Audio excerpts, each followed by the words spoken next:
আমার জাতির পিতার নাম কি? আল্লাহ বলেছেন যদি খেতে চাও, পড়তে চাও, তোমাকে দুইটা কাজ করতে হবে। ওয়ালাউ আন্না হালাল কুরা আমানু ওয়াত্তাকাউ লাফাতাহনা আলাইহিম বারাকাতিম মিনাস সামাই ওয়াল আরদ। আল্লাহ পাক বলেন, যদি জনপদের লোকেরা, দেশের লোকেরা দুইটা কাজ যদি করে, কয়টা কাজ?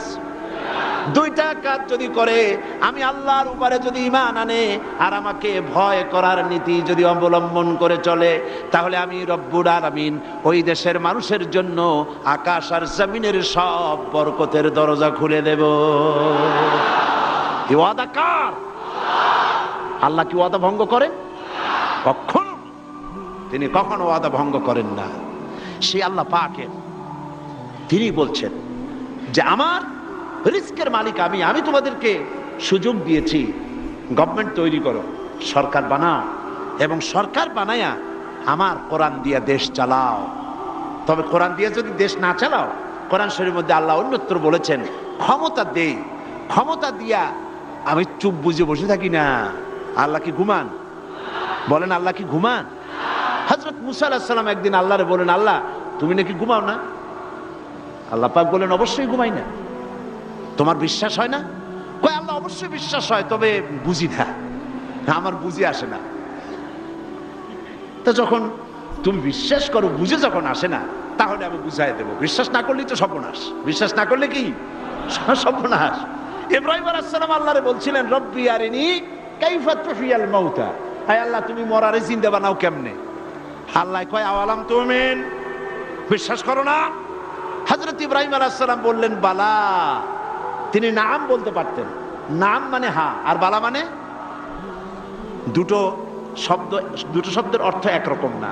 যদিও ব্যবহারিক পদ্ধতিতে বিভিন্ন জায়গায় দুটো একই অর্থে ব্যবহার হয়, কিন্তু আর্থিক দিক থেকে অর্থাৎ পারিভাষিক দিক থেকে দুটো অর্থে ব্যবহার হয়। হযরত ইব্রাহিম বলতে পারতেন বিশ্বাস করিয়া, নাম।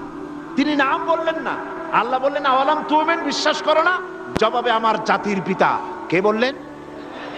আমার জাতির পিতা। চিল্লায় কোন কে? আমার জাতির পিতার নাম কি? আমার জাতির পিতা বললেন বালা। এর অর্থ কি? হয় নট, কেন নয়, অবশ্যই বিশ্বাস করি। ওয়ালাকিন লিয়াতমাইন্না কলবি, কিন্তু আল্লাহ আমি যদি দেখতে পারি তাহলে আমার মনটা একটু ঠান্ডা হয়। শোনা কথা আর দেখা এর মধ্যে একটু পার্থক্য আছে তো। আল্লাহ কয় তাহলে আমি তোমার দেখাবো। বিশ্বাস যখন করছো আমি তোমার দেখাবো। মুসা আলাইহিস সালাম কয় আল্লাহ তুমি নাকি ঘুমাও না? কয় ঘুমাই তো না। তুমি বিশ্বাস করো না? কয় করি। বুঝি না। কয় তাহলে বুঝাই, এক গ্লাস পানি নিয়ে আসো। মুসা আলাইহিস সালাম এক গ্লাস পানি নিয়ে আসলেন। আল্লাহ কয় দাঁড়াই থাকো। গ্লাস একটা নিয়ে মুসা আলাইহিস সালাম দাঁড়ায় আছেন। আল্লাহ মুসারে হুকুম করলেন গ্লাস নিয়ে দাঁড়াও, আর ঘুমেরে কইলেন মুসারে ধর। ঘুম এসে মুসা আলাইহিস সালামের ধরছে। এখন হাত গেছে শিথিল হইয়া, হাতের থেকে গ্লাস পড়ে ভাঙ্গা টুকরা টুকরা হয়ে গেল। মুসা আলাইহিস সালাম ভয় পেয়ে গেলেন। আল্লাহ রাব্বুল আলামিন বলেন ভয়ের কোনো কারণ নাই, আমি তোমাকে পরীক্ষার জন্য, বোঝার জন্য, তুমি বুঝতে পারো নাই আমি কেন ঘুমাই না, সেই বোঝাবার জন্যই গ্লাস হাতে নিয়ে দাঁড়ায় থাকতে বলছিলাম। তুমি মুসা একটা গ্লাস পানি নিয়ে কিছু সময়ের জন্য দাঁড়াতে পারলে না, ঘুম তোমাকে হাত শিথিল করে দিল, গ্লাস ভেঙে চুরের চুরমার হয়ে গেল।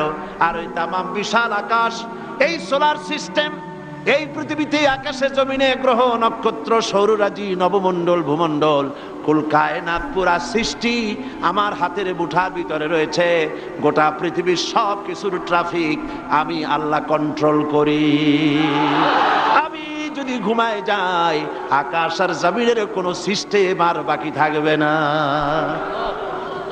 কোরআন শরীফের ভিতরে আল্লাহ রাব্বুল আলামিন সাফ করে বলেছেন লা তাখুযুহু সিনাতু ওয়ালা নাওম। পড়েন লা তাখুযুহু সিনাতু ওয়ালা নাওম।